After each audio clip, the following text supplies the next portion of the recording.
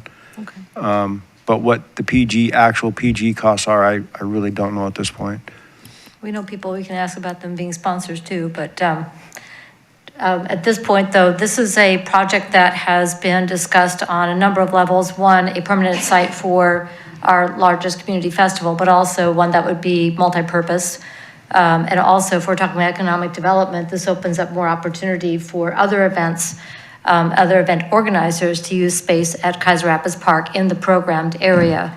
The lower area, as folks are watching, want to make sure they understand, the lower field and so forth is unprogrammed. We're talking about the programmed area, which is the upper field area just south of the Big Toy, as well as what's north. So in our master plan, it was always planned for those areas to be more developed.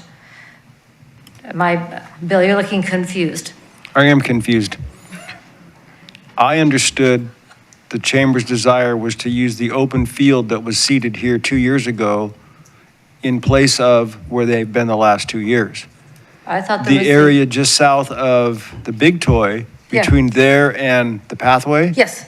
isn't flat. Oh, It's not at all flat. that will be, We I will did make not know it that. flatter with the construction of the turf fields, I'll bet but it we will. won't make it flat.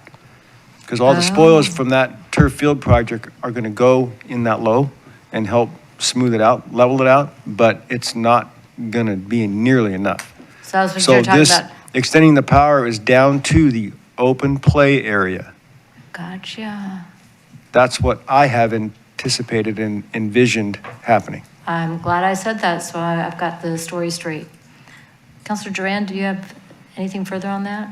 No, we've kind of been looking for that, a good place to move the Keizer Fest tent. So that area that is seated, I know there's some people that don't want to see that grass get used for that, but that's the best place for the festival. And then the area between the Big Toy and that other pathway would be, between that would be the parking area, which was going to be overflow parking, I think, for the soccer fields anyway. Gotcha. Okay. I guess I needed to get up to speed. Counselor Husband. Thank you, Madam Mayor. Mr. Lawyer, how much ground can we get level for $15,000? Not much. Unfortunately, that's about what I figured. We can't just get some elementary school classes out there to jump around a little bit. The problem is coming up with the material to fill with. That's the problem. And there's just, limited amounts available if you want something that is worth having, I'll put it that way. So are we thinking about this in terms of the right order of operations? We have the list of projects presented to us, obviously, but I think what the sense I'm getting of the questioning here, what the $15,000 go toward, are we getting things toward like an initial step? Are we getting things toward a more completed project? How do you see that based upon the electrical system laid out here? The 15,000, if I'm even close to correct in my estimate of $40,000 to get the power down there, separate from the PG fees, $15,000 is almost half of that. That gets a long ways. The other items I really can't speak because I'm not that knowledgeable about them. But that one clearly has, from a percentage of dollar standpoint, the highest percentage of contribution. Okay, that's quite all right. I appreciate you entertaining the question. Thank you, Madam Mayor. All right, thank you very much. I'm going to ask Council President Starr to put a motion on the table so we can debate it. Council President Starr. I move the Keizer City Council direct staff to bring back a resolution directed towards utilizing the Community Prosperity Grant funds of $15,000 to extend electricity into further south in Keizer Rapids Park. Second? It's been moved and seconded that the Keizer City Council direct staff to bring back a resolution at the next council meeting to allocate the Community Prosperity Initiative funds to expand the electrical capacity further into Keizer Rapids Park, south of the Big Toy. Discussion. Councilor Husband? Yeah, thank you, Madam Mayor. agree with the project on the merits, and I also agree with the assertion that there is the potential for hosting more and bigger events of greater electrical capacity as time goes on in Keizer Rapids Park, which is definitely the direction we're sending the park anyway. We want the park to be a premier, if not the premier event space in the city, and this will definitely drive us forward there. I frankly look forward to hearing what the chamber is interested in regarding to building some of this out. I know they've shared a few plans in the past, but bringing things like this more toward a reality, I'm curious what Corey and the gang have to say further. Thank you very much. Any further discussion? All in favor signify by saying aye. Aye. Opposed signify by saying no. Hearing no objection, motion passes unanimously. All right, thank you very much. Let's go to item 8C, which is the Community Center Fee Waiver Request, Soaring Heights Recovery Home. And this goes to Mr. Wood. Madam Mayor, City Council, the city has received a waiver of fee request from Soaring Heights Recovery Homes. They're a community center home living recovery program they have locations here in Keizer. They're planning a fundraiser on October 20th, 2023 from 4 to 9 p.m. in the Keizer Community Center. The fees associated with that, consistent with our resolution, is a rental fee of $500 in addition to a refundable deposit of $1,150. This is a special deal in the resolution for fundraisers for nonprofits. They can do this one time a year. They have requested a waiver to waive the fees and the security deposit and also staffing fees. Within the $500 of rental fee, there's approximately $250 of staffing time associated with that. The request is before you tonight. The City Council has the authorization to waive all of those fees if you so choose. The only thing that you're not able to waive is the insurance requirements. So with that, you have the option of waiving everything, charging the $500 rental fee, the $1,150 refundable deposit, or some combination of those two. So with that, I will turn it over to you for deliberation. Staff's recommendation is to waive the fee, but to charge for the staffing costs and the refundable deposit. So with that, if there's any questions. All right, thank you very much. Are there any questions on the staff report before we bring up Eric or Meredith or Victoria, sorry, I looked right at you, to talk about Soaring Heights and what this means. Council President Starr. Thank you, Madam Mayor. Mr. Wood, is it typical that you, in these staff recommendations, that the recommendation is to charge the refundable security deposit, or is it to waive them? Yeah, historically, we have waived them. However, upon conversation with our event center manager, we're kind of moving the direction of still charging those because there are times where we have to go back if there's damage, that kind of a thing, just to put the city in a secure place. So this is the first, with this request, this was the first time that we're seeing this? That is correct. Thanks. I see the wheels turning. I'm not stealing any more thunder. All right. All right, thank you much. What I'd like to do is bring up the folks from Soaring Heights, tell us about Soaring Heights, what you're doing, and what this event will be, and what it can do for our community. This is your 5 minutes to... 5 minutes, so set a timer? We have a timer, but I think it's important for the community to hear about Soaring Heights and what you're doing in the lives of people in our community. All right, so I'm Eric Keizer. I'm Executive Director of Soaring Heights, and this is Victoria. She's president. We opened our first home here in Keizer in 2018, and that house is open to women and children. And these individuals are recovering from substance abuse or domestic violence or things of that nature. And what we do with these individuals is we do a needs assessment and we get them back on their feet. We get a recovery program wrapped around them. We get them employed, and we really work on getting them to be self-sufficient. The Oriole House, which we opened in 2018, so far we've had more than 100 women go through that house. In that house, we've had 33 children return to parent. We were fortunate enough to open up our second house here this year in Keizer, and it's also for women with or without minor children. And what was really exciting, a little story about that house, we opened it up in May, and here about a month ago, we were at an outreach event, and we were introduced to a mother that had an 11-year-old boy that were living in their van. We were able to get them housed the next day. And that mother's doing really well right now. She's back in school. She's got a job. Her son is enrolled here in school, started today.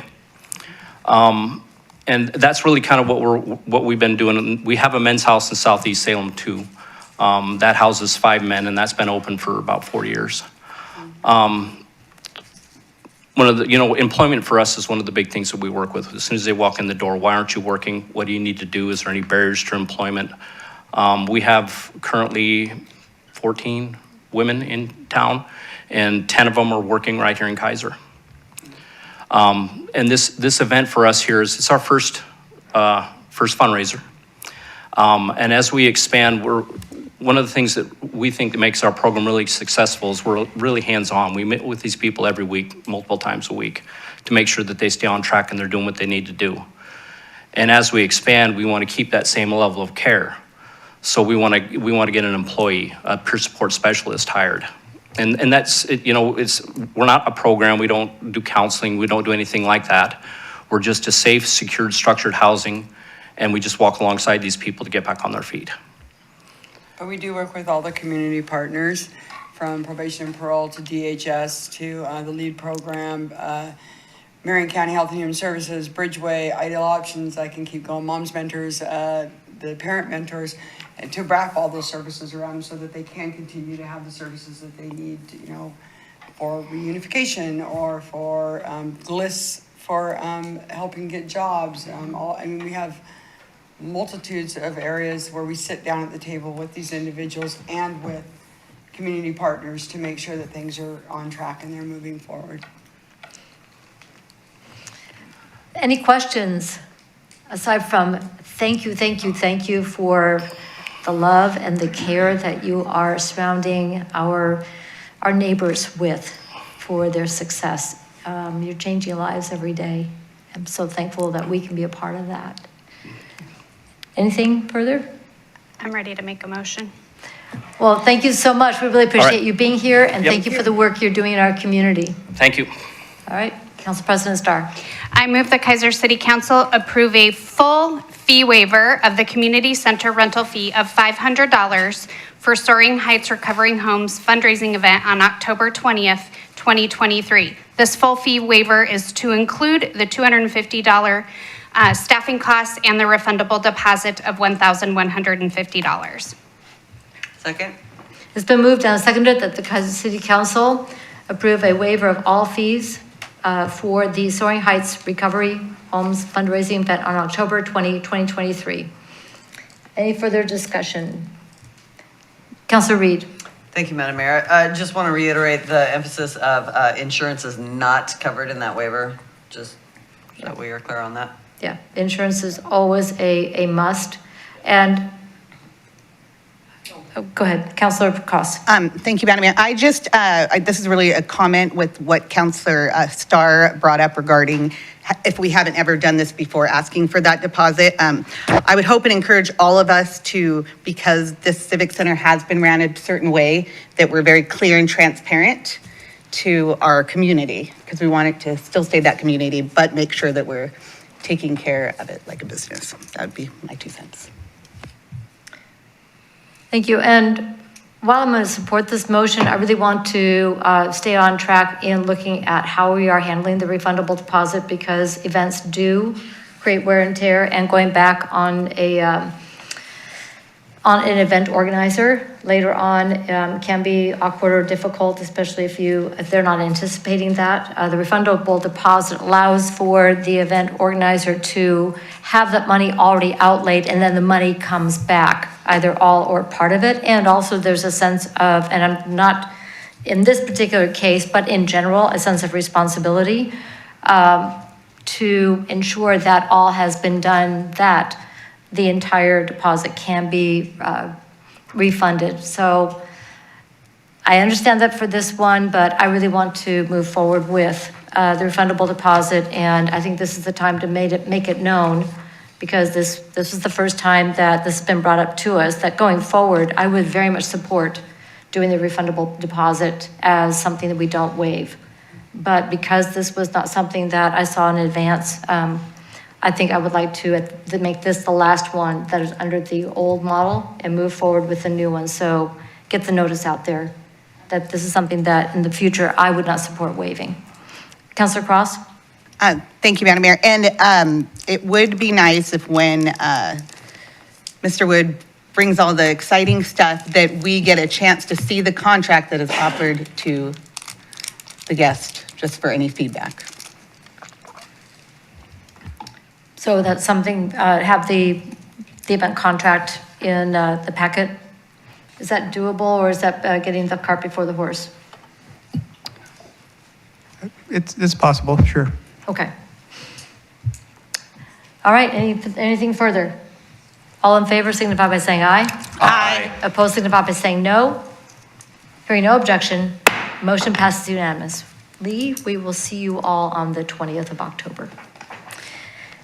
All right, this takes us to item 8D, the ordinance regulating parades, special events, temporary closure of streets for block parties, repeal of ordinance number 90-178 and ordinance number 200. Is that right? I don't think that's right either. I'm going to go with, let me scrolling. I'm going to go with 2000. I think that works. Dash 419. And this goes to Mr. Brown. Thank you, Madam Mayor. We first discussed this issue on June 5th about amendments to the special event permitting process. And then again, we had a follow-up discussion on August 21st. We got some good feedback from the council, and Shannon and I, mostly Shannon, retooled it with my notes and his. And so we made some changes. In that process, we found that there's been a lack of public participation for those impacted by the long-term events. We have pretty good processes for our major events on arterial streets, such as our parades. And those things, the urgency of them kind of takes care of themselves. But these special events, which the primary impetus for this discussion was the Keizer Miracle of Lights that occurs on residential streets. It doesn't cause widespread disruption, but it does cause some disruption to the neighborhood. And while the streets aren't closed, the normal flow is disrupted. So this revision of the ordinance puts additional responsibility on the applicant to garner the public engagement. And the support for the activity is 50% from responses received from the public engagement effort. We define the area as a continuous neighborhood in which the long-term event takes place, generally bounded by a natural feature such as a creek or ditch or an arterial or collector street. I think that was a good definition. And then we would ask the neighborhood associations, homeowners associations where they exist to provide a recommendation, but they would not be responsible for the public engagement, the organizer would.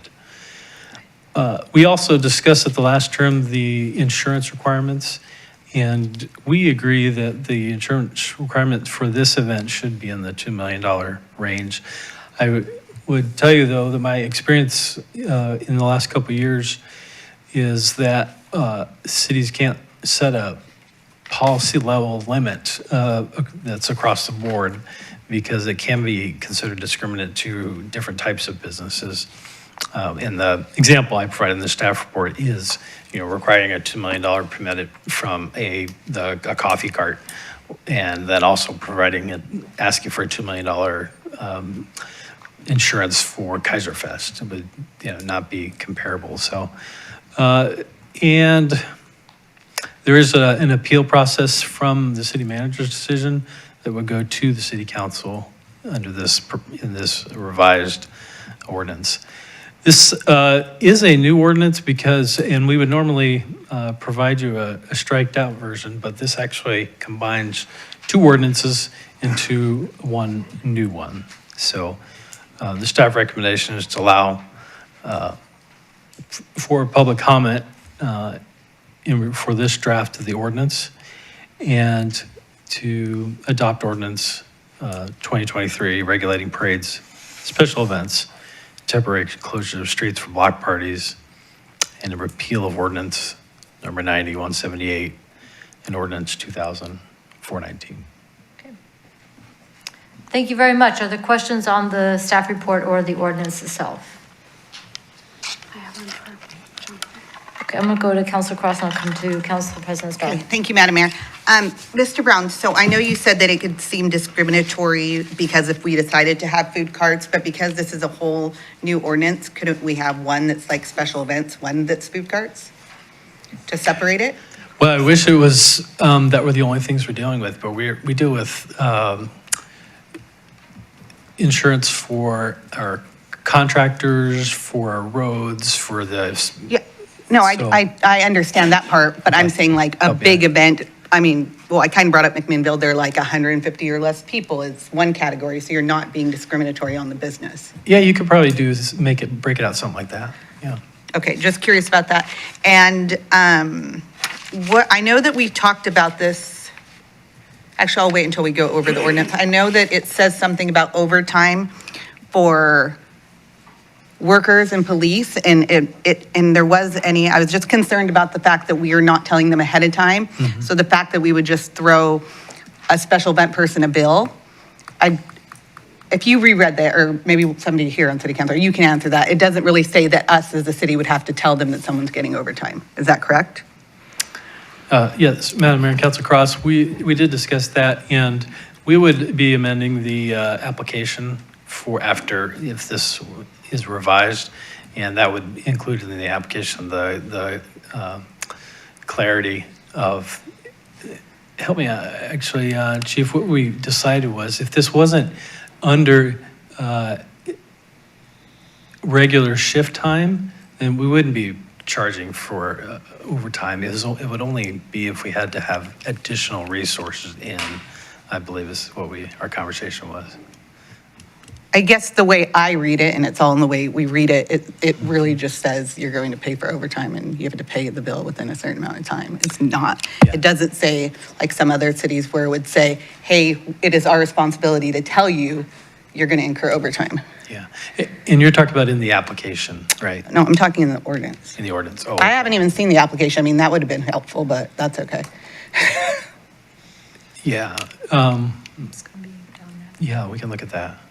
We also did, in response to the comments last time, looked at the timeline, and that's why you see the kind of nerdy flow chart that I did for it. But we thought we could knock 15 days off the timeline and actually made a few different process improvements in addition to that, and just aligning up decision points instead of having different ones, but. No, thank you. That was great work. You did a lot of work and there was a lot of suggestions. Those two just kind of stood out because I don't want any of these fundraisers to dig themselves a hole that they don't know about. All right, and, Council President Starr. Thank you, Madam Mayor. So in regards to the overtime, can we just add something about estimated overtime costs so that we will provide an estimation of overtime costs, potential overtime costs, something like that will, like to Councilor Cross's point, give them a heads up that it might be coming. And then my second thing is, Mr. Johnson, I appreciate all the work that you have done on this ordinance. However, I was not able to read your email that came in late this afternoon. So if it has anything to do with this ordinance, which I think it does based on the subject heading, I just saw it as I was getting out of my car to come in here, I'm not ready to discuss it. because I can't, in all good conscience, discuss an issue with an email from the city attorney that I did not get until right before this meeting. Okay, I'm sorry. It was sent about noon, so I apologize for that. Sorry, I work. Okay. Anything else? Okay, Councilor Reed. Thank you, Madam Mayor. Mr. Johnson, if you could just kind of give some of the highlights of your concerns in those emails and see if it would be something that we could amend or kind of just, what is your, what I guess, give a summary. Well, you may recall the meeting last meeting was a bit long with trying to figure out the details of how the process would work in a situation where the applicant was basically trying to decide, number one, what the affected area would be, which I think we might have fixed with this latest thing, but also what I ended up terming in the ordinance as the public engagement process, and trying to see how that would work. And I think the difficulty with that is, frankly, is that, and it's not to say that it couldn't work, and if council feels that's the best way to go through this, especially with something as unique as this, that's fine. But I found it, we don't have another kind of application process I'm aware of where the applicant says, well, this is how I tried to get notice out, and this is the process I use, and this is the results of how I did it. We either say, if it's a matter that needs notice, and this certainly would need notice, I think, of some sort, we say in the ordinance, this is how the notice is going to be, flat out. It's either a published notice only, or it's published and mailed notice, and then either there's a hearing, or there's an opportunity for direct comments, and then the decision maker makes a decision based on either on the hearing or the written submitted comments. It is just difficult for me to see how the applicant could basically structure this. The difficulty, I guess, I could see is even if you got past the affected area question, which I think, like I said, is better here, then the issue is if somebody comes in and says, well, this is what I did in terms of getting out the word, and these are the responses I got, and I got in an area of 400, businesses or homes, I got, 10 responses, and it was 4 to 5. I mean, you're not really, I think the latest version is that you would need at least 50% of the total of the responses be positive. Well, under that scenario that I left, I think that would be a little difficult to base that on, I guess is what I was getting at. But again, this is a unique situation. I don't know if it's going to be repeated, the Miracle of Lights situation. And so if council wants to go forward with it like this, and just see how that works, that would be fine. My understanding, and maybe Adam can help me here, is that the applicants for Miracle of Lights are going to go ahead and submit under the current ordinance. Is that right? Mm-hmm. Okay. So there is not a pressing need to adopt this tonight. But if council wants to go with this version, it's just a policy question. I was just pointing out some of the drawbacks, I think. And I think what you saw last meeting was trying to kind of take a situation that's kind of difficult to do and try to solve those problems, I guess, is where I was coming from. Follow up? Thank you, Madam Mayor. So, in your opinion, would it be, understanding that this is the kind of thing that we kind of have to, go with and fix as we go, would it be better to put this ordinance on the table as is and then make adjustments, through other ordinances, or would it be better to solve all the problems before we even start? Well, I think it's optimistic to say we're going to solve all the problems, but I don't think there's anything wrong with the council deciding this a policy matter. We went down this road, and yes, it's a little bit of an unusual process, but the event, at least the Miracle of Lights event, or other events like that we've termed kind of long-term events, are pretty few and far between, and maybe they require a little bit of a different approach. So if the council's choice is to do that, I see no problem doing that. I was just pointing out that it's a little unusual to have a process like that. But again, it's an unusual situation too. So you could certainly adopt the ordinance as is, or mostly as is, with the concept that we've been dealing with here for a couple meetings in which the applicant says, this is what I did. We do have some sideboards on that. I think it was the mayor's idea that I put down in black and white with regard to the signs. I totally agree with that. A lot of times a good sign is better than any social media, in my opinion. So, I mean, that I think is a good coverage there. So, I mean, I think you will get involvement there, and you can just see how it works. And if you have problems, hopefully they won't be kind of urgent problems, and you can tweak it later if those problems pop up. So that's fine to go that direction too. Okay, thank you. Anything further on the staff report before we invite up Rhonda Rich with her comments? Rhonda, come on up. Thank you for hanging with us.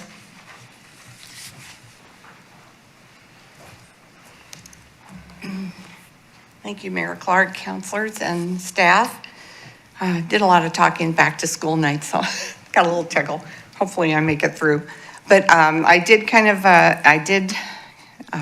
type up what I'd like to say to respect your time. As president of the West Keizer Neighborhood Association, I'm hopeful that this new ordinance will give guidelines, but also encourage fun events to happen in our neighborhoods for the benefit of neighbors in the community. The Miracle of Lights is a wonderful tradition that many of us look forward to and appreciate the time, effort, and passion that the Gubser residents and the sponsoring families have for this event of the holiday season. As we know, thousands of pounds of food and dollars are collected for the community food bank. So again, thank you to the many friends and families who have put many hours into this event for selfless reasons. I hope that it continues. I do think that it is important to reach out to residents who are directly affected by long-term and short-term events. The reaching out aspect in this day and age is difficult. With the high cost of mailings and many homes that do not want to be bothered with no soliciting signs, it is a challenge to reach everyone who is affected. Facebook, neighborhood, and city websites have been effective for our neighborhood to get the word out, and we invite members to attend our meetings, to voice their opinions, and become more informed about issues affecting them. Our website also allows members to submit their comments. We have felt that this method of getting the word out has been effective in obtaining a consensus on issues that affect our neighborhood. The most recent example is the traffic blitz that was conducted last year. We canvassed about 300 homes with door hangers requesting that they come to several neighborhood association meetings. In addition, signage was posted regarding the NA meeting a week before the meeting, which includes our website where the meeting is posted. That outreach resulted in flashing speeding lines on Shoreline Drive and a speed table on Cummings Lane. Thank you to the council, the police department, and Public Works for these safety improvements. So I'd like to make a comment about the ordinance specifically. I did not see anything about neighborhood associations being notified about the applicant wanting to conduct this public event. I did see HOA, so I would like to see that in section 7, number 3, prior to submitting the application, the applicant shall conduct public engagement to garner responses from residents and businesses and active city-recognized neighborhood associations in the affected area. I'm not suggesting that neighborhood associations have to approve the event, but we should be notified and we can get the information out to the neighborhood. Also, I had some questions. Also, number 7.4, the applicant shall provide evidence that at least 50% of the responses received were in favor of the application. I have a question, is this requirement only for long-term events? So the 50% does not apply to parades and block parties, because that was in the long-term section. So I have a question about that. Second question is, this requirement falls into the category of soliciting, which is the act of requesting a response. Neighborhood associations would like clarification of how to approach no soliciting signs on doorways. And this might be outside of this realm, but that is a question that we have. In the past, we've felt that just getting information out to neighbors, and it is kind of a neighbor-to-neighbor thing in our neighborhood associations, is okay to leave something on the door. even if there's a no soliciting sign, but in doing some research, even leaving written material can be perceived as a trespassing onto somebody's property that, doesn't want you there. So, so that falls into the category of how we reach out to the people. And I was wondering too, if the neighborhood, if the national night out parties are exempt from this ordinance. If not, are national night out organizers required to pay a $50 fee and obtain insurance, which could be prohibitive in small neighborhood events? So I just have those few points, and I think you would have looking comments on the $50 fee. I kind of wonder if that's really necessary. It seems like it's not much, but if it was a neighborhood event, $50, do you ask for people for that? So, okay. All right. Thank you. Thank you. Any questions for Ms. Rich? I really thank you for the thoughtful work you put into your comments and for bringing them to us tonight. Really appreciate it. If you have a written version that you are comfortable leaving with Ms. Bissett, that would be appreciated for the record as well. Thank you. All right. Thank you very much. Real quick on the National Night Out, since that's a city event, this is separate from that, is it not? Madam Mayor, it is not really a city event, but we organize it. So I don't know. Go ahead. I don't know if we have any more, in the old days we might have, do we have any more where there's a street closure at all? Yeah. Oh, sure. We do. So the old ordinance should have applied theoretically, so I don't know if we get applications to close the streets for these events under the old ordinance. Oops. So we've been doing it more or less as a city event. Yeah, I was unaware of that. I don't know why, I just had this feeling that the old street closures had gone away because I had not heard about them for many, many years. So I thought the neighborhood, the National Night Out. In our neighborhood, the street was not closed back at the end of McLeod at our old place. So. You can't drive through it. I mean, we went to some. Closure. You can get around it. Well, no, I mean, a closure is a closure. If you can't get through it at all, then that's a closure. If you can get around it, it's not closed, so. So that's a nuance we're going to have to bring back. We'll look into that matter. Okay, thank you. And again, once again, looking back at some of our older ordinances and practices and so forth, as Mr. Lawyer said, this has been a great opportunity for some cleanup and some good thought, looking at our at this and other things. Anything further from council? All right, shall we put a motion on the table to debate? Council President Starr? As soon as I get there, yes. Scrolling. Okay. I move the council adopt ordinance 2023 regulating parades, special events, and temporary closure of streets for block parties, the repeal of ordinance number 90-178 and ordinance number 2000-419. Second. It's been moved and seconded that the Keizer City Council adopt a bill for an ordinance 2023 regulating parades, special events, and temporary closure of streets for block parties, repeal of ordinance number 90-178 and ordinance number 2000-419. Discussion. Mr. Johnson. I'm sorry, Madam Mayor. I don't know if the mover and second wanted to add this. Rhonda's indication about the neighborhood association, that was intended, and it looks like it was not in there. So she is correct. That is in section 7, sub 3, second line, line 11. It's on page 38 of the packet, where it says residences / businesses, would suggest possibly adding / neighborhood associations. Okay, so line 11, well, actually, reading section 3, prior to submitting the application, the applicant shall conduct public engagement to garner responses from residents / businesses / neighbor associations in the affected area. Is that your recommendation? Is it accepted by the mover? Can we ask a clarification on that?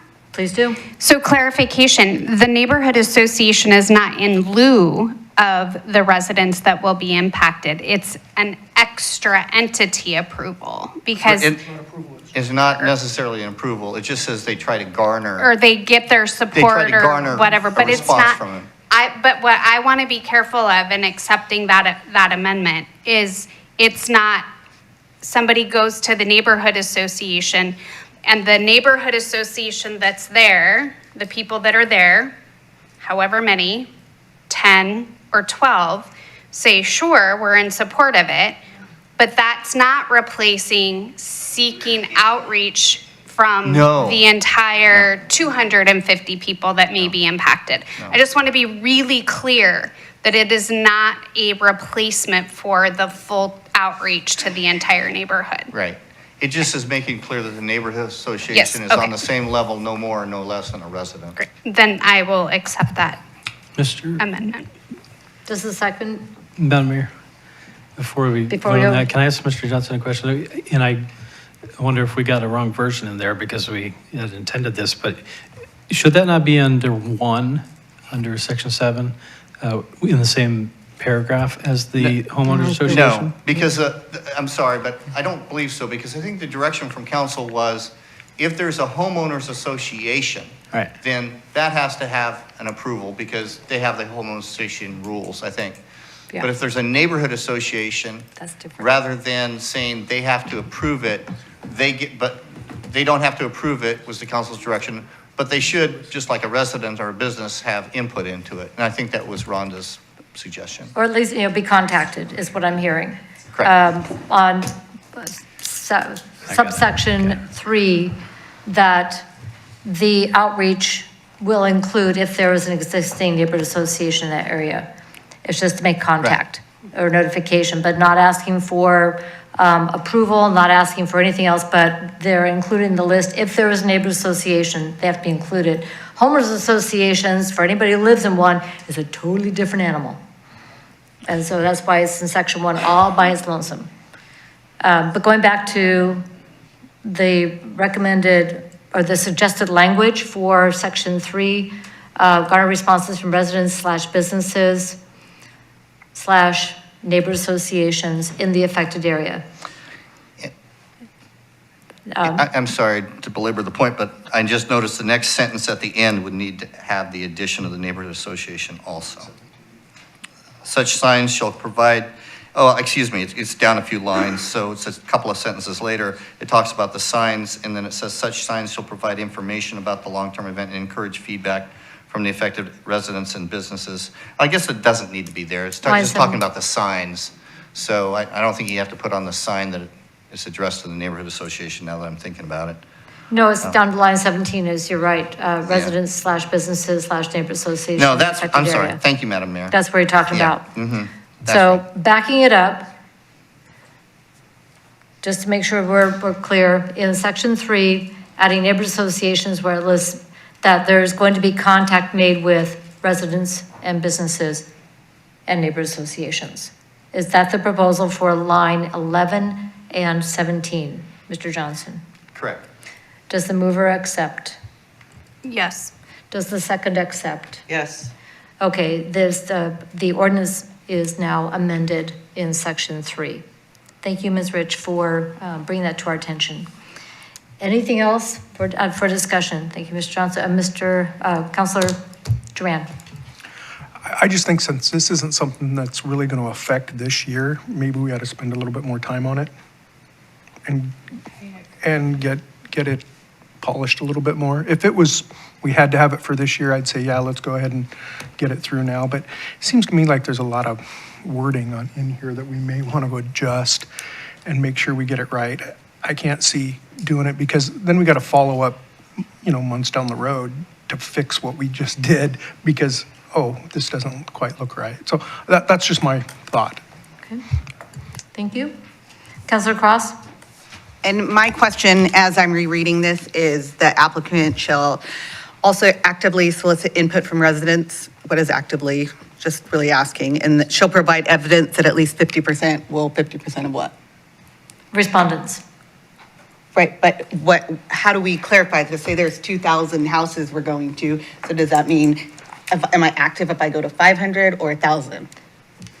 But then that's part of what we're discussing here is what does outreach look like? It's on the applicant, as we discussed last time, was that if you're going to do a large event, you've got to talk to the neighbors. And I think that's where this all came from. Yeah, I know. I mean, I know, but yes, I remember that. And we talked about maybe 3 or 4 bullet items that they could check off. But I just am getting the feeling that it's still kind of vague. And I would agree with Councilor Duran that we keep massaging it, but we're almost there. Okay, anything further? All in favor signify by saying aye. Aye. Opposed signify by saying no. No. Noes, raise your hand.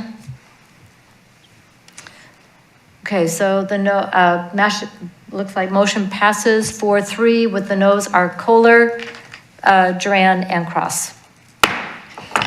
All right. Good work, everybody, and I would agree we're going to keep on making our processes better.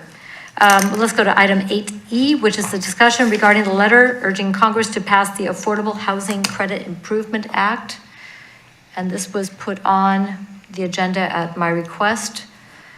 So let's go, whoops, I went a little too far. Back it up, back it up. Oh, there's no, okay. Oh, is it not in here? It's in there. That's what I thought. Click. Ha, there it is. Found it. Okay, it just didn't have a little thing at the top. So I would like to thank councilors for agreeing to put this on the agenda tonight. I didn't want to walk it on because I wanted members of the public to see this as well. This was a request that came from the League of Oregon Cities to join in with other cities across the nation to encourage the extension of the low-income housing tax credit program, which is a tool for affordable housing development.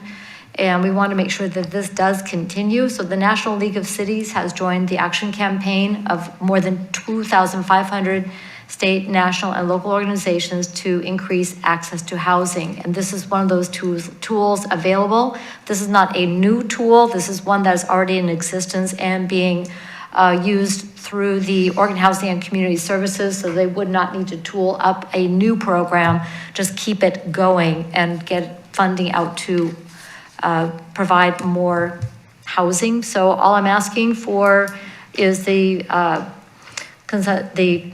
agreement of council for me to sign the letter and send that along with other cities in the state to go to our federal delegation to encourage them to fund the LIHTC or the low-income housing tax credit program. Any questions? Councilor Cross. I did some reading about this. Will you clarify, so when we're talking about affordable housing, and I understand that a certain percentage of whether that duplex or apartment is supposed to be it, are these usually multi-house units and not single house units?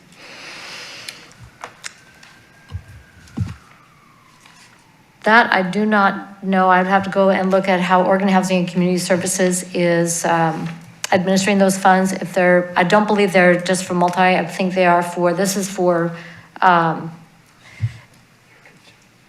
affordable housing does not necessarily have to be in multifamily. It can be in single attached, single detached. It can be in any one of a number of configurations. It's about making sure that it remains within what's considered affordable, which has to do with the, not with the federal poverty level, but it has to do with the median income of the area, so that people in the area can afford that housing. I read that part. I just was curious if you knew that part because you were more I don't. Buried into it. I was wondering if like what processes there are for long-term for families to be able to own stuff rather than just apartments and multi-housing. So that's my question. Absolutely, and trying to get as many tools available for people to not just rent, but also to be able to purchase homes. Absolutely support. And we're looking for as many opportunities as possible to bring funds in for home ownership, as well as just to be able to afford affordable rent as well. Recently, there was a multifamily that was affordable housing in West Salem, I think it was Orchard Heights, and Salem Housing Authority was able to retain all of those units as affordable housing in a long-term negotiation, because that was going to become market rate, and a lot of people were going to be losing their homes. So a lot of effort is going into, once some units are affordable, that is, the people working in the area can afford to live there, want to keep that housing affordable. Anything further? Councilor Kohler. Thank you, Madam Mayor. Just a clarification of terms. For the most part, when we say affordable housing, aren't we really saying subsidized housing? That's something that we're all paying for? No. Affordable housing has to do with the cost of the housing is commensurate with the median income in the region. So sometimes it can be subsidized, sometimes the building costs can be underwritten to keep the production of the housing down. Sometimes it can be any one of a number of programs to make sure that the housing is built and maintains affordable status. Sometimes it is credits that are toward the development that the developer then gets those tax credits. So it's not so much subsidized as in the developer gets the tax credits and they can develop that property at lower cost, long-term.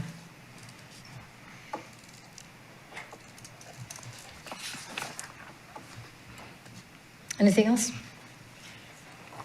Council President Starr.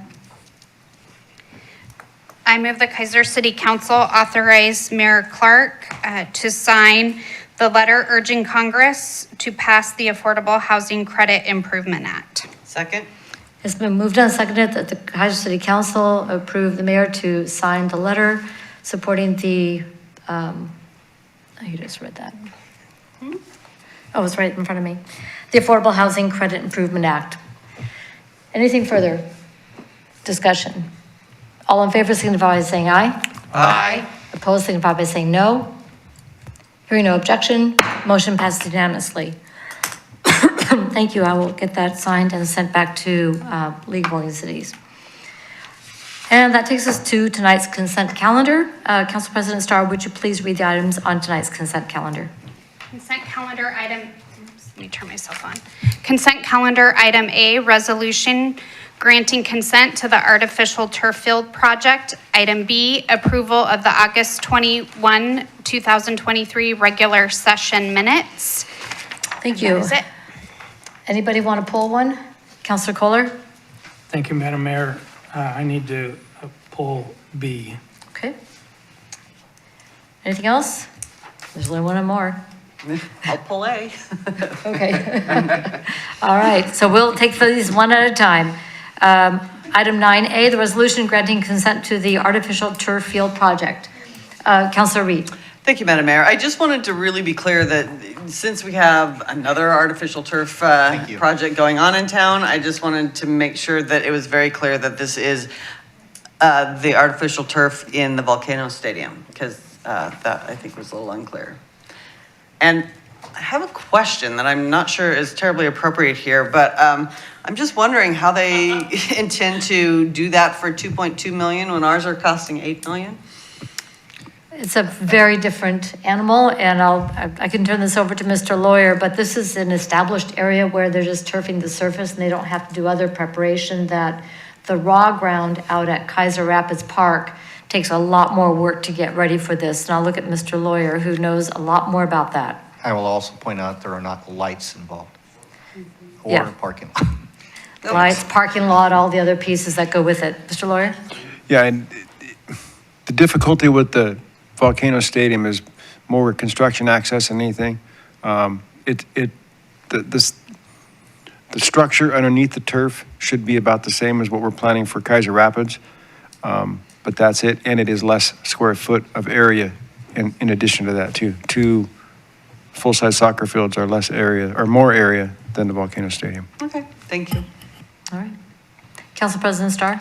Thank you, Madam Mayor. While we're asking questions about this agenda item, curious if there needs to be any revisiting of what, of expectations for maintenance or when it's turned over in terms of the lease contract. Because, right, this gets turned over when the lease expires, right? The city owns the property. What I wonder about is, let's say this lease, and I know this is not the reality, but let's say this lease expires in 10 years, and these turf fields have a certain lifespan. What does it look like if this lease is terminated or it ends or it's not renewed and we're stuck with maintenance costs on a turf field? I just want to know that that's been addressed somewhere and we're not going to be caught for whatever reason having to maintain two fields. Thanks, Madam Mayor and Council. This may be probably mostly a legal question, but the first thing that comes to my mind is that if we open up this contract, which you usually need some type of leverage, and I'm not sure we have a leverage to ask for something more, but this particular request for what's, I think in the contract identified as a major upgrade, says that unreasonable consent shall not be withheld or something to that effect. I'm not recommending that we withhold consent. I want to know what are the assurances that we have that if and when this lease contract ends, we're not going to be looking at having to replace it 2 weeks after the lease contract ends. Like, I don't think that's an unreasonable request to just get clarified. I just want to know that we're covered and we as a city are not going to be left having to replace. I just want to know what that looks like before we just blanket say, yes, we're going to authorize them to do this. Mr. Johnson? Thank you, Madam Mayor. I'd be glad to respond kind of offline as to that, but it is not in connection with the consent. So the consent cannot be unreasonably withheld, and at this point, the adding of the turf field improves the value of that because operating that will be lower. So if somebody else took over that lease, well, back up. One of the assumptions in your question is that it would be continued to be maintained and run as a baseball stadium or some other kind of sports field. And that might not be the case. It might turn into a different use. If it was continued as that use, I think your situation, your question basically, and again, not connected to consent, is what happens if that time is like right before it gives out totally, right? And the lease does require that the stadium and all the improvements be kept up to a certain grade. So I think that that's really how it would work out, is that at a certain point, we said, you know, that thing is really failing, you need to replace that. And that would be the issue at that time. Great, thank you. That's what I was looking for. Thank you. Okay, Councilor Cross? Thank you. I think it would be helpful sometimes with these kind of items, and I know I've spoken about it before, if someone like me had the lease in front of me so I could look at it, because unreasonable can mean a lot of things. So just what those standards are and what was expected when that lease was signed, I think that could maybe make the meeting a little bit shorter. Thank you. Councilor Hussman?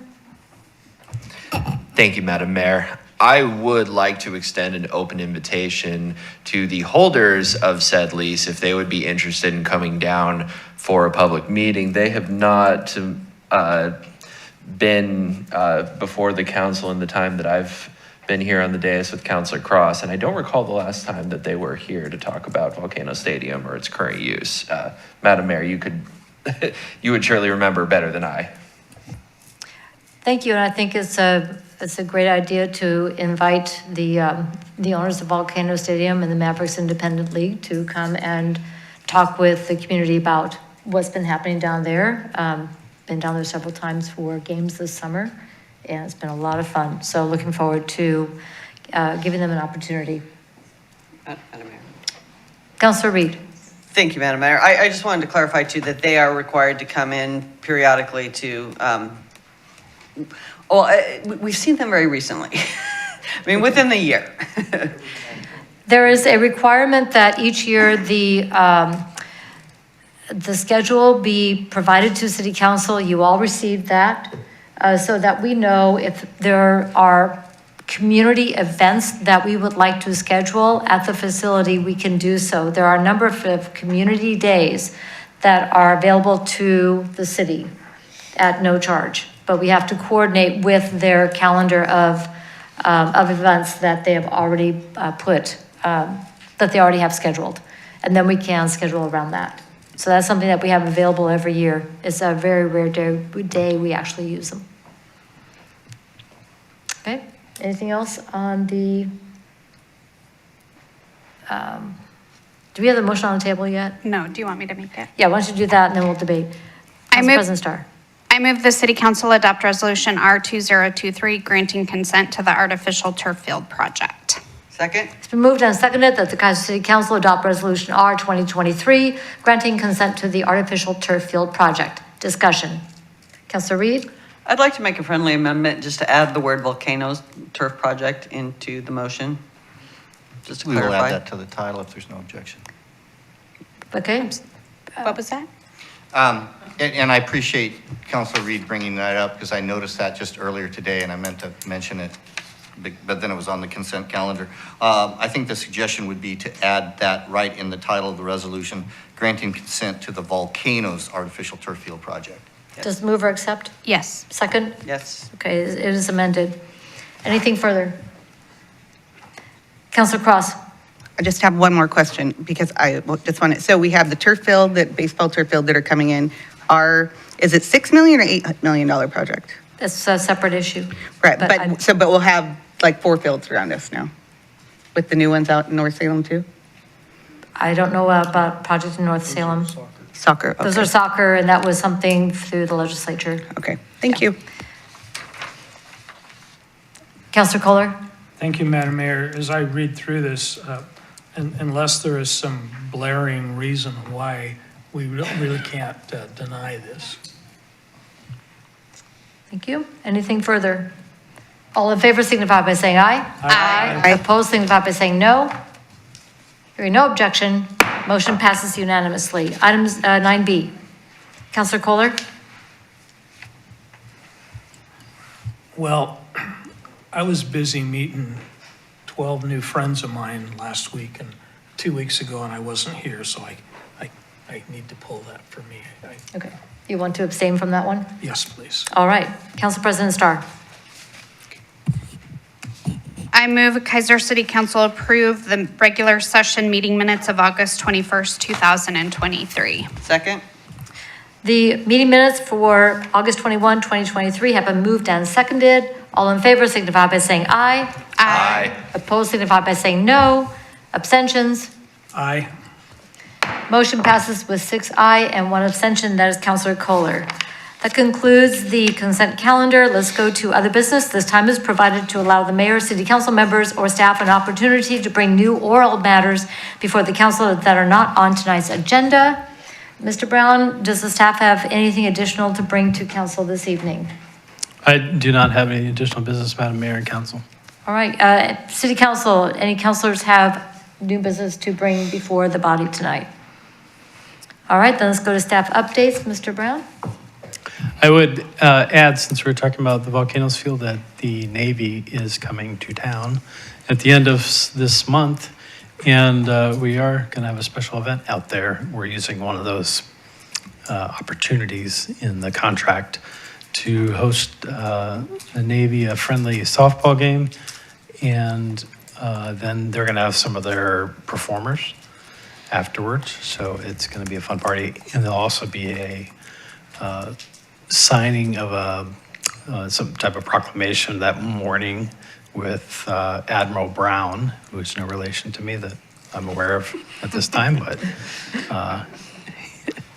You got a promotion. yeah. So that's at the end of the month, and it'll be really fun, and let me give you the date. It's on the 27th of September. All right, thank you very much. Looking forward to that. Mr. Wood? Madam Mayor, City Council, I just wanted to bring up, there's been a little bit of commotion out in the social media world.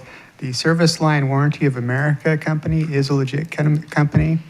They are partnered with the National League of Cities. That's how we got our connection to them. They are providing optional insurance.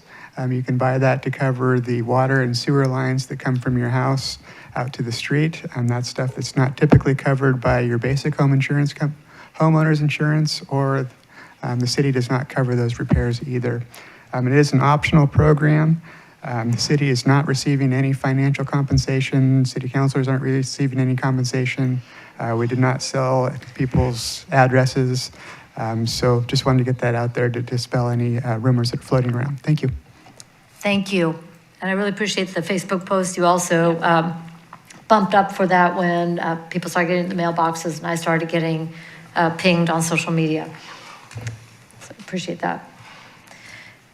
Ms. Bissett, Chief. School's back in session. Traffic is actually flowing okay today, but it's always somewhat disruptive the first week. It'll calm down next week. People need to be cautious of school buses. I mention that because even on River Road, 5 lanes across, you still got to stop for those school buses. Thank you. Thank you very much. Good reminder. Mr. Lawyer. Nothing tonight. Thank you, Madam Mayor. Mr. Witham. Nothing tonight. Thank you. Mr. Johnson. Nothing tonight. Thank you, Madam Mayor. All right, thank you very much. Let's go to council member reports. We'll start with Councilor Cross. Thank you, Madam Mayor.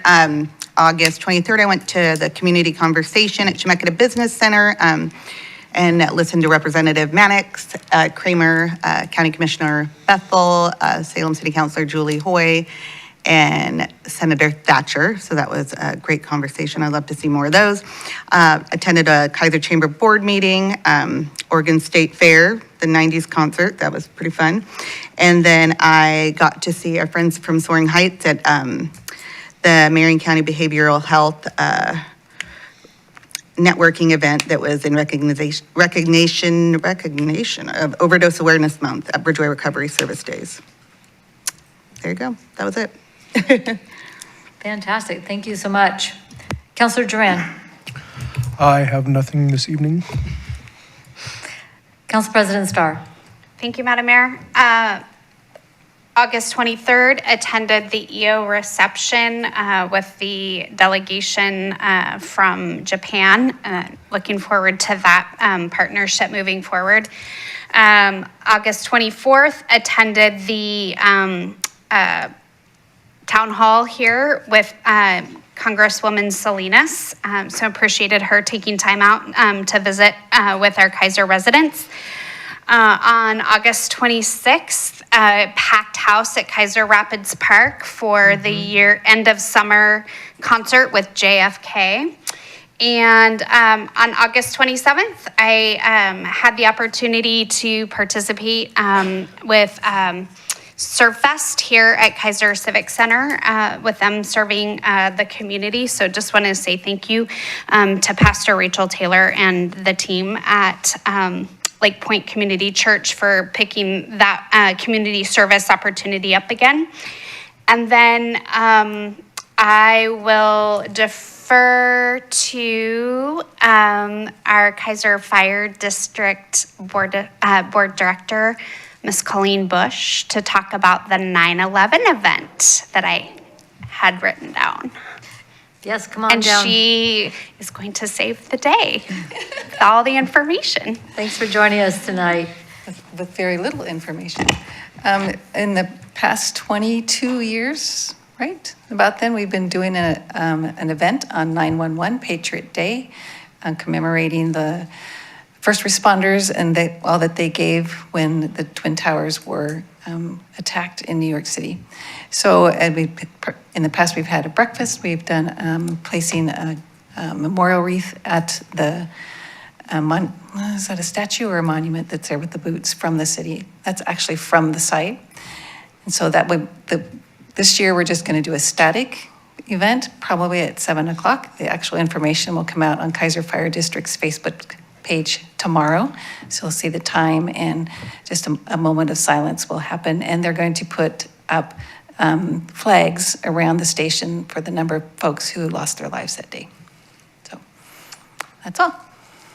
Thank you so much. Really appreciate you being here tonight. Okay, thank you. Thank you. Thank you, Counselor.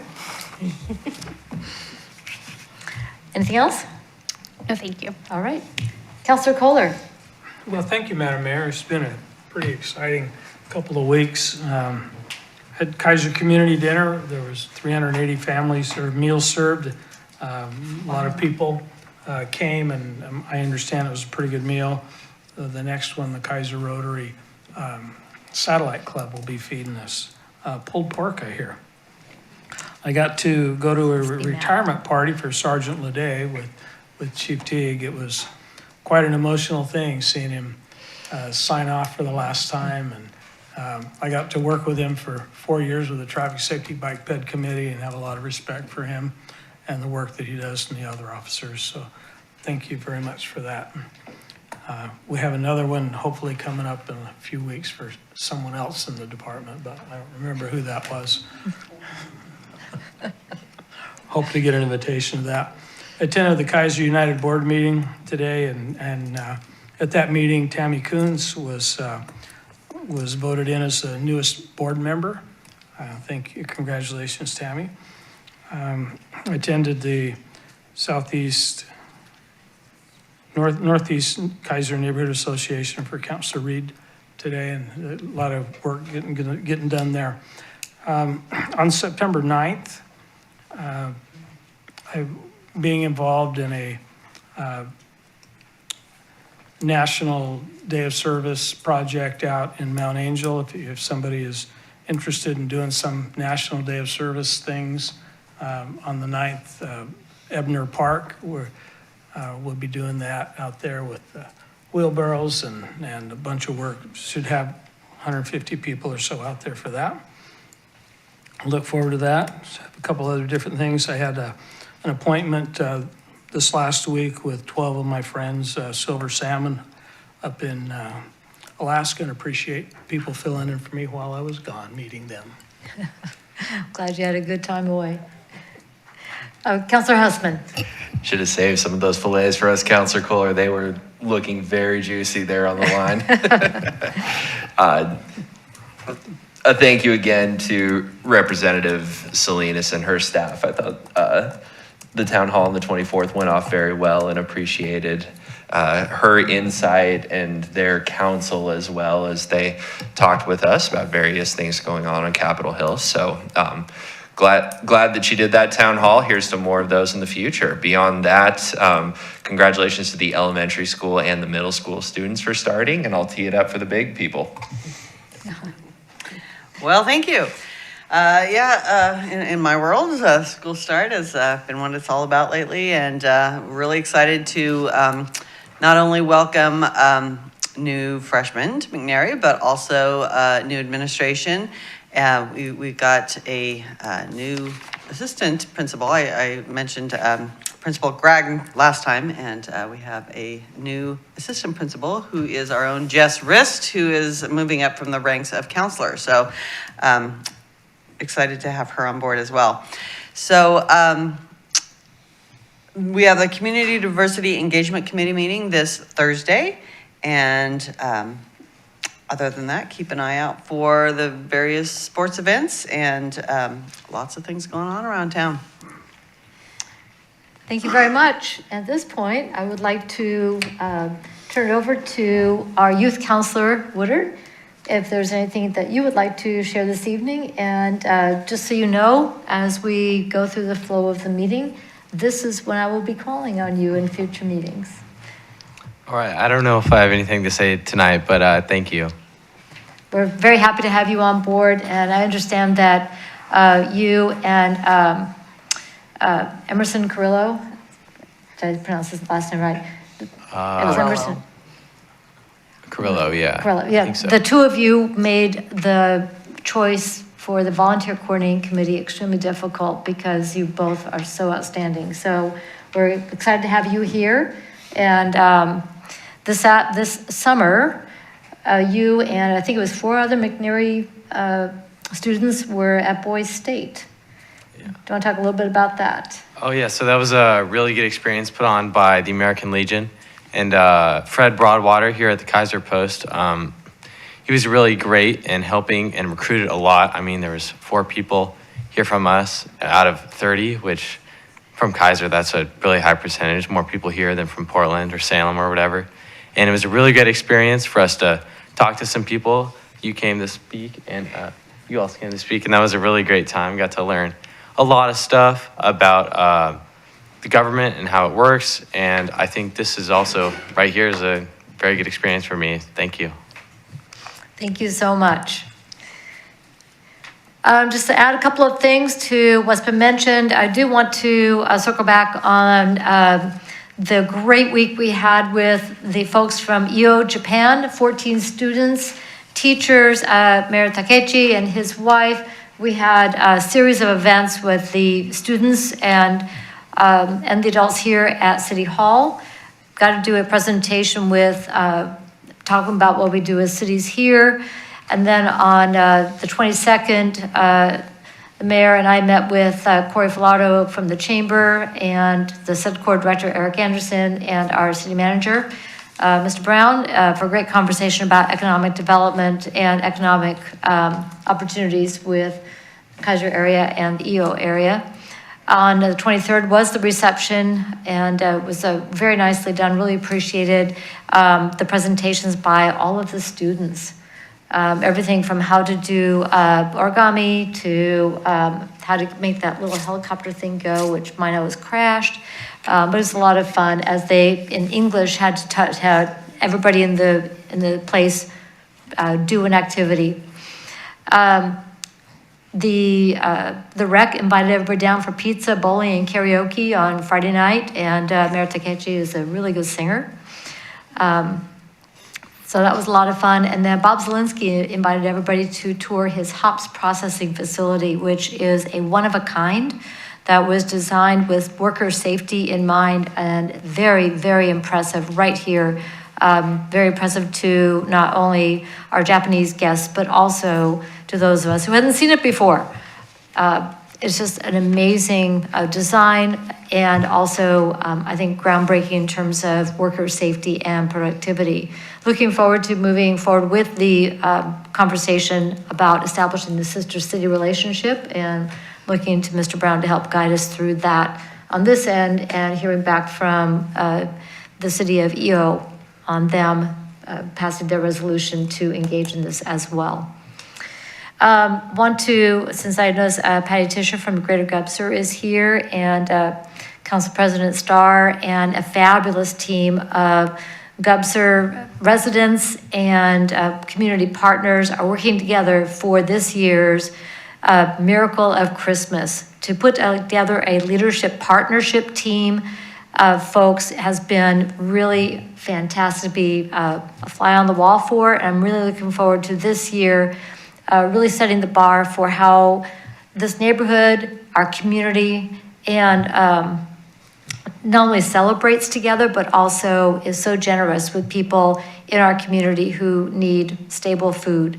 And so it's going to be really fun to see how this evolves. And everybody watch for the Greater Gubser Neighbors Association meeting next week on the 12th, where there's going to be a kickoff talking about how everybody's going to get involved this year, what the timeline looks like, and involvement for everyone in the community, the Greater Gubser neighborhood. So thank you, everybody, for working hard on that. And thank you to Patty and Shaney and Mr. Brown, Mr. Wood, Mr. Lawyer, who have been really, really helpful in this conversation as well. Really appreciate you. Mentioned a lot of events coming up. I do want to highlight the SEDCOR Strategic Economic Development Corporation Awards Luncheon will be this Friday. I had the opportunity to be part of the Council of Governments Executive Committee meeting today and got a tour of the Grand Ronde Museum, the Chachalu Cultural Center. If you haven't been there, is absolutely stunning, and it was a great opportunity to hear from the COG Chair, Lisa Lena, who's a councilwoman for the Confederated Tribes, on the culture and the strength of community in the Confederated Tribes of Grand Ronde. Really appreciated that. The last thing I'm going to mention is we have a number of events coming up, or meetings for the Mid-Willamette Valley Homeless Alliance. And we have a work session that is being put together for the end of September on housing and homelessness. Y'all have not been able to hear yet from the new executive director from the Mid-Willamette Valley Homeless Alliance, Elaine Lozier. So she has been invited to attend, along with the Community Action Executive Director, Jimmy Jones, Unigospel Mission Director, Dan Clem. And we'll also be hearing from our code enforcement and officers who work in collaboration with these great partners in serving people who are experiencing homelessness, and how we as a community are working together for the best interest and the most humane way of meeting the needs of people in our community. Looking forward to that work session very much. Last but not least, counselors, if you have not signed up for the legislative breakfast, it is on September 28th. If you can make it, really encourage you to be there. It's going to be a great gathering with our local, state, and federal electeds and appointed folks. So try to be there for that if at all possible. And that is all I've got at this point. Look at my notes. Did I skip anything? Because I have a tendency to do that. Nope, looks like I covered it. All right. Agenda input. Next Monday, September 11th, we will be meeting at 6 o'clock at Keizer Rapids Park to begin our joint work session with our Parks Board for our annual Parks Tour. Ms. Bissett, are we doing dinner? Okay, so everybody watch your email for, if you want to eat, be there at 5:30. Okay. On September 18th, we will meet at 7 p.m. in regular session. September 25th, 6 p.m. for the work session I just mentioned, and October 2nd, 7 p.m. regular session. Is there anything else for the good of the order? All right, seeing none, the time is 8:53. We are adjourned.